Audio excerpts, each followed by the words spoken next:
ഇന്നത്തെ തിരുവചന ചിന്തയ്ക്ക് ആധാരമായി 121 സങ്കീർത്തനം 7 വാക്യം.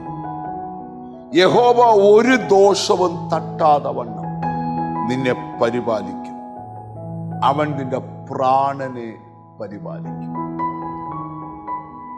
നീ പാർക്കുന്ന സ്ഥലം, നീ ജോലി ചെയ്യുന്ന സ്ഥലം, നീ ഇടപെടുന്ന ഫ്രണ്ട്ഷിപ്പ്, പലരും നിനക്ക് വലിയ ദോഷങ്ങൾ ചെയ്യാൻ ഒരുങ്ങിയിരിക്കുന്നവരാണ്. ബൈബിളിലെ ഒരു വെളിപ്പാട് പറയാം.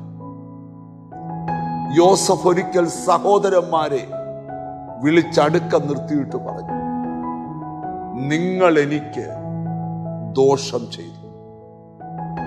ഇനി വചനം കേൾക്കുന്ന നിങ്ങളോട് ചോദിക്കാം, എത്ര വ്യക്തികൾ നിങ്ങൾക്ക് ദോഷം ചെയ്തു? പല പേരും ഇപ്പോൾ നിങ്ങളുടെ മനസ്സിൽ വരുന്നുണ്ട്.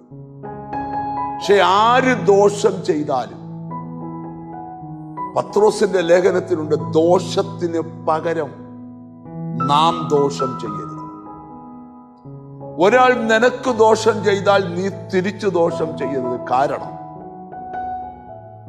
യോസഫ് സഹോദരന്മാരെ വിളിച്ച് അടുക്കൽ നിർത്തിയിട്ട് പറഞ്ഞു, നിങ്ങൾ എനിക്ക് ദോഷം ചെയ്തു, പക്ഷെ എന്റെ ദൈവമോ ആ ദോഷത്തെ എനിക്ക് ഗുണമാക്കി തന്നു. അപ്പൊ ദൈവം നിങ്ങളോട് സംസാരിക്കുക, ആര് നിനക്ക് ദോഷം ചെയ്താലും ആ ദോഷത്തെ ഗുണമാക്കി തരാൻ എന്റെ ദൈവത്തിന് കഴിയും. അതുകൊണ്ട് ബൈബിള് പറയുകയാണ്, ധാരാളം നിനക്ക് ദോഷം ചെയ്യുന്നവരുണ്ട്. ആ ദോഷം നിനക്ക് ഫലിക്കാത്ത എന്നാന്ന് ചോദിച്ചാൽ, ഒരു ദോഷവും തട്ടാതെ ദൈവം നിന്നെ പരിപാലിക്കും. അവൻ നിന്റെ പ്രാണനെ പരിപാലിക്കും. ഒരു ദൈവവൈദ്യന്റെ ഗമ എന്താന്ന് ചോദിച്ചാൽ, അവൻ ദൈവത്തിന്റെ പരിപാലനത്തിന്റെ കീഴിലാണ്. മുകളിലുള്ള വാക്യങ്ങൾ ശ്രദ്ധിച്ചേ. ഇസ്രായേലിന്റെ പരിപാലകൻ മയങ്ങുകയില്ല, ഉറങ്ങുകയില്ല. യഹോവ നിന്റെ പരിപാലകൻ, അവൻ നിന്റെ വലത്തുഭാഗത്തു നിനക്ക് തണലും. 24 hours നീ ദൈവത്തിന്റെ പരിപാലനത്തിന്റെ കീഴിൽ. നമുക്കൊന്നിച്ച് പ്രാർത്ഥിക്കാൻ, കർത്താവേ ഇനിയും എന്നെ പരിപാലിക്കും, ഒരു ദോഷവും തട്ടാതെ.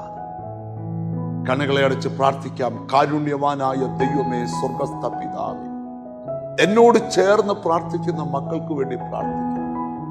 ഒരു ദോഷവും തട്ടാതെ ദൈവം അവരെ പരിപാലിക്കും. ഒരു ദോഷവും തട്ടാതെ ദൈവം അവരെ കാക്കണം. ഒരു ദോഷവും തട്ടാതെ ദൈവം അവരെ സൂക്ഷിക്കണം.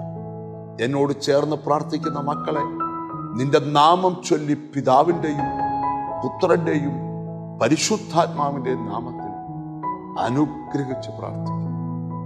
അവർ അനുഗ്രഹിക്കപ്പെടട്ടെ, യേശു ക്രിസ്തുവിൻ നാമത്തിൽ തന്നെ.